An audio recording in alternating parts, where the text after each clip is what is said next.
Phone आ रहे हैं। लोग कह रहे हैं कि पिछले कल की रात को 2 बजे जबरदस्त दरारें बढ़ी हैं, लोगों के घर मकानों में धंसाव बढ़ा है। जोशीमठ की मुख्य सड़क, जो मेन सड़क है, उसमें जो है दरार आ गई। शासन प्रशासन के कान में तो जू भी नहीं रह गए हैं अभी तक, ना यहाँ कोई देखने आया है और हम लोग बहुत परेशान हैं। ऐसा लगता है कि कल जीवित रहेंगे या नहीं रहेंगे, और हम अपने छोटे बच्चों के लिए भी बहुत परेशान हैं।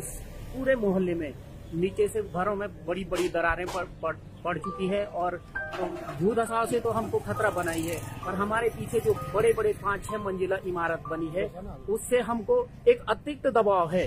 वो कभी भी अगर भगवान न चाहे कभी ऐसा हो कि पूरा क्षेत्र स्लाइड हो जाए और पीछे जब मोहल्ला टूटकर हम लोगों को इधर उधर भागने की भी जगह नहीं है। सब इधर के सारे खेत भी फट गए, मकान भी छोड़ छाड़ के जाने लगे। हम मकान मालिक कहाँ जाएंगे?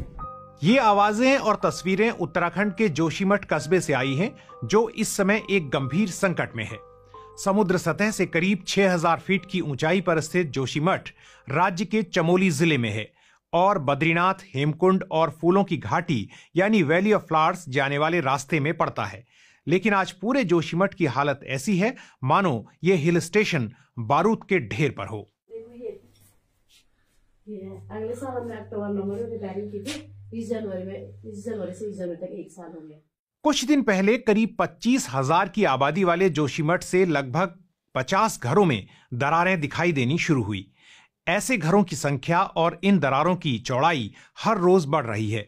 कोई ठोस आधिकारिक आंकड़ा तो उपलब्ध नहीं है, लेकिन स्थानीय लोगों की माने तो यहां कम से कम 250 घरों में पिछले कुछ दिनों में ऐसी दरारें दिखाई दी हैं जो चौड़ी हो रही हैं।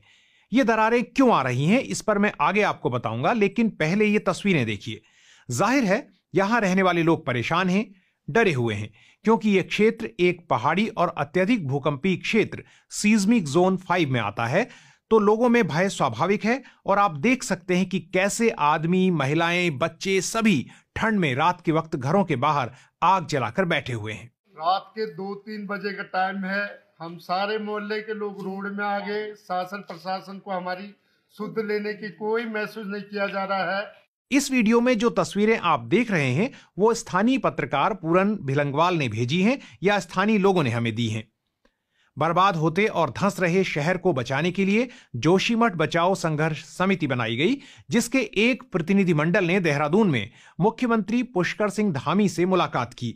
लगातार समीक्षा कर रहे हैं। मैंने अभी 2 दिन पहले ही मुख्य सचिव और जो हमारे आपदा प्रबंधन विभाग के अधिकारीगण हैं उन सबसे रिपोर्ट ली है और उसके लिए जो भी जरूरत होगी उस पर हम लोग काम कर रहे हैं और जल्द ही एक दल सरकार की तरफ से वहां पर जाएगा और मैं भी स्वयं वहां जाऊंगा। लेकिन जोशीमठ बचाओ संघर्ष समिति के कन्वीनर अतुल सती का कहना है कि सरकार गंभीर नहीं है। हम लोग गए थे मुख्यमंत्री साहब के पास यही बात कहने के लिए कि लोगों को इमीडिएट राहत की जरूरत है, लोगों को शिफ्ट किए जाने की जरूरत है, उनको तत्काल नया घर दिए जाने की जरूरत है, राहत पुनर्वास की जरूरत है। लेकिन अफसोस की बात यह है कि मुख्यमंत्री जी ने हमको सुना तक नहीं, हमको बैठने के लिए नहीं कहा। हमारे साथ जो है पूर्व कैबिनेट मंत्री, वर्तमान में हमारे विधायक, वो मौजूद थे, उनको तक बैठने के लिए नहीं कहा। अब ऐसे में हम क्या उम्मीद करें कि सरकार क्या करने वाली है। यहां हम ये भी बता दें कि अतुल सती कम्युनिस्ट पार्टी माले के नेता भी हैं।